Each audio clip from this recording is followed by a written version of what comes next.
আমি তো তার ডাকেই পথে নেমেছি, সেই স্কুল বেড়াতেই। তেলাকুচা মেঠো ফুল তুলতে জমির আইল ধরে হেঁটে যাওয়া, খেতে মটরশুমে ঠোঁট ছোঁয়ানো, কিংবা রৌদ্র ছায়া ধানের শীষের খেলা দেখা, বুনো পাখিদের সাথে ভাব করা, বিলের কাদা সেচে জিওল মাছ নিয়ে দৌড়ে বাড়ি আসা, শালিধানের চিরা খাবার লোভে না, পিড়িতে বসার লোভে এক গ্রাম থেকে আরেক গ্রাম ছুটে চলা। কি মাছ হয় এখন? চিংড়ি মাছ। ও শুধু চিংড়ি? হ্যাঁ, শুধু চিংড়ি পড়বে। কতটুকু মাছ পান চিংড়ি? চিংড়ি এখন তো বেশি পড়ে না, ওই যে পাট পচা পাট নামাইছে তো গাঙ্গে পানি বন্ধ। বেশি মাছ হয় কখন? এই যে এখন তো পাট পচাচ্ছে। হ্যাঁ, এই তো এই যে কদিন পরে বেসাল বেসাল পাবেন সবাই, জাল টাল দিলে অনেক মাছ পাবেন। তখন কি মাছ পান? পোনা মাছ পাবেন, গাইরে আপনার টাটকিনি বাটা, তারপর নসি কাতল এইগুলো।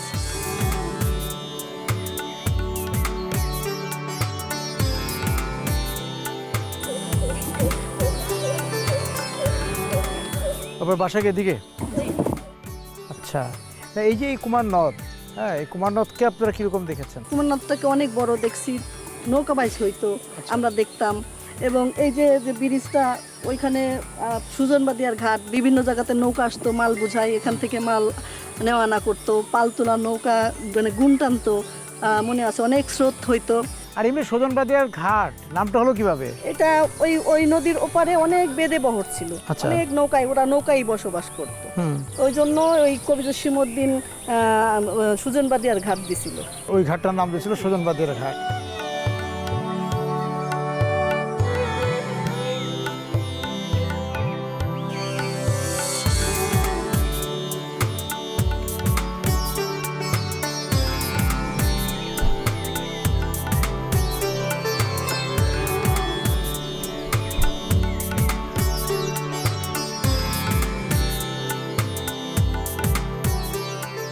কেউ নেমন্তন্ন করুক কিংবা না করুক, দুরন্ত অলস শরীর নিয়ে মাটিতে শুয়ে চোখে জল এসেছে পল্লী জননী এবং তার ছেলের কথা ভেবে। ছেলের কথা ভেবেই গ্রামের আড়ং থেকে লাটাই কিনে এনেছিলাম।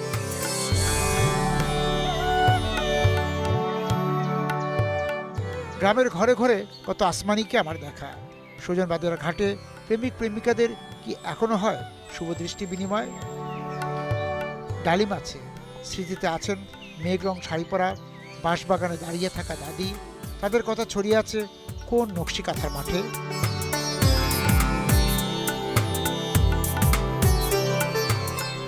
কবি জসিমউদ্দিনের বসত কুমার নদীর পাড়ে।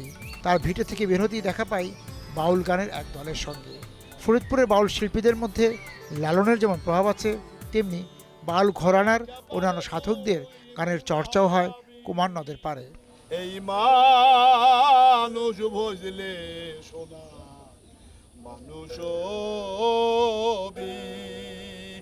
ওরে মানুষ ছাড়া কেবারে তুই মূল হারাবি, মানুষ ছাড়া কেবারে তুই মূল হারাবি, মানুষ বুঝলে সোনার মানুষ হবি, মানুষ বুঝলে সোনার মানুষ হবি, মানুষ ছাড়া কেবারে তুই মূল হারাবি, মানুষ ছাড়া কেবারে তুই মূল হারাবি, মানুষ বুঝলে সোনার মানুষ হবি, মানুষ বুঝলে সোনার মানুষ হবি। দিদলে মিলালে সোনার মানুষ জলে, দিদলে মিলালে সোনার মানুষ জলে, মানুষ গরুর বিবাহ হইলে মানুষ গরুর গরু গো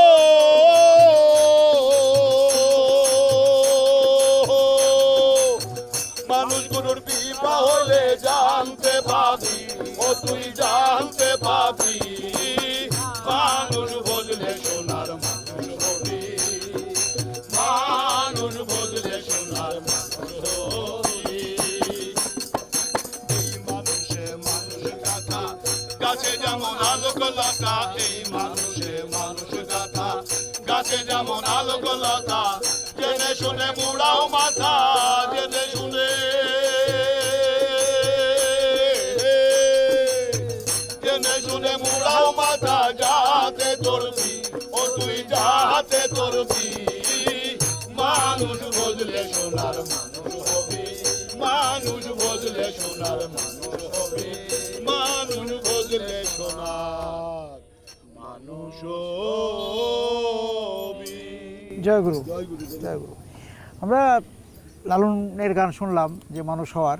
তা আমরা আছি তো কবি জসিমউদ্দিনের বাড়ির পাশে, কুমার নদের তার পাশে। নিজ ভিটায় গ্রামের মানুষ, বিভিন্ন শ্রমজীবী মানুষের যে বিচিত্র পেশা, এই কৃষক থেকে আরম্ভ করে কুমার, কামার, তাঁতি, তাদেরকে যে সম্মান দেওয়া, তাদেরকে যে স্বীকৃতি দেওয়া, এই কথাগুলো কিন্তু জসিমউদ্দিন বলেছেন এবং গ্রামীণ জনপদের মানুষের দুঃখ কষ্ট এনেছেন। ওনাকে পল্লী কবিতে আমি শুধু সীমাবদ্ধ না রেখে তার গানের যে বিশালত্ব, তার কবিতার যে বিশালত্ব, এগুলি নিয়ে যদি একটু আপনি বলেন। পল্লীকবি জসিমউদ্দিন বাঙালির জীবনের চলার পথের পাথেয়। তার প্রকৃতি নিয়ে, মানব প্রেম নিয়ে, সমাজ নিয়ে, নদী নিয়ে এবং পল্লী বলতে যা বোঝায় তার প্রতিটা চেতনাই তার ভিতর বিরাজমান। তাই পল্লীকবি জসিমউদ্দিন বলছেন, কি বলিব সোনার চাঁদ রে, কি বলিব রে আর, এই না নৌকা ডুবু রে ডুবু, এই নৌকা তোমার।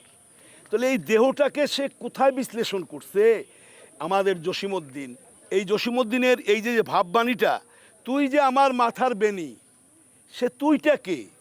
তুইটা আমি, তুমি সে, আমাতেই আমি, আমাতেই আমি, আমি যাকে ধারণ করি, আমাতেই আমি, আমি যাকে ধারণ করি। জয় গুরু দরদি, জয় গুরু। কি বলিব আর কি বলিব,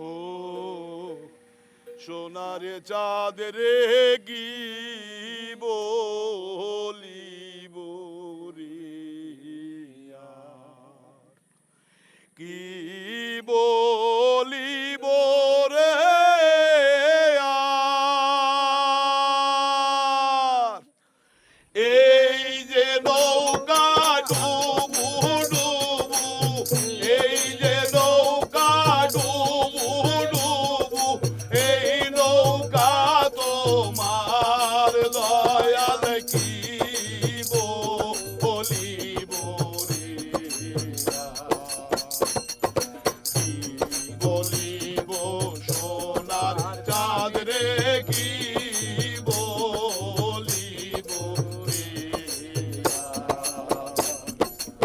তুই যে আমার মাতার বেরি দয়াল, তুই যে গলার হার, তুই যে গলারি হার, তিলকে মাত্র না দেখিলে, তিলকে মাত্র না দেখিলে, সকলি আন্ধার দয়াল, কি বলিব রে আর, কি বলিব সোনার চাঁদ রে, কি বলিব রে আর, কি বলিব রে আর। চলো আজ খুশির মিছিল। 40 বছর ধরে অসংখ্য খুশির মিছিলে ছিল আইডিয়ালসি, থাকবে আগামীতেও।